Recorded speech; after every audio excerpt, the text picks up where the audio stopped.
పురుషుడికి సమస్తమైనటువంటి శాంతి ఎక్కడి నుంచి వస్తుంది? పురుషుడికి శాంతి స్థానము భార్యయే. కారణం ఏమిటి? తల్లిలా ఓదారుస్తూ గౌరవింపబడిన వాడు ఒకనాడు మాట పడ్డాడు అనుకోండి, ఆయన తప్పు లేకుండా ఓదార్చేది ఎవరు అంటే ఆమె.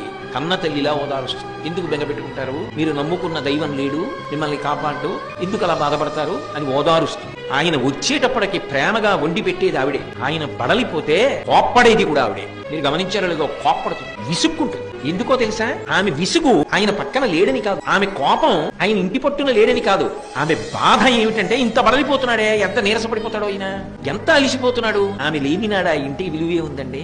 ఎక్కడ పిల్ల? ఎక్కడో పుట్టిన పిల్ల, కానీ ఇక్కడికి వచ్చి అంతటి ప్రేమైకమూర్తి. పురిటిలో బతుకుతుందో బతకదో ఎవరికి తెలుసు? కానీ ఆయనకో కూతురినిచ్చింది, ఆయనకో కొడుకునిచ్చింది, ఆయనని తండ్రిని చేసింది, ఆయన తండ్రిని తాతని చేసింది, వంశం నిలబెట్టింది. ఆయన వృద్ధుడైపోయిన తర్వాత కొడుకు చెయ్యి పట్టుకుని ఆసరా పొందాడు, కొడుకుతో కలిసి అన్నం తిని సంతోషపడ్డాడు, కూతుర్ని కన్యాదానం చేసి 21 తరాలు తరించే. ఇప్పుడు ఎవరి వలన పొందాడు అర్థం? నిజమైన సుఖము, నిజమైన శాంతి ఎవరి వలన పొందాడు?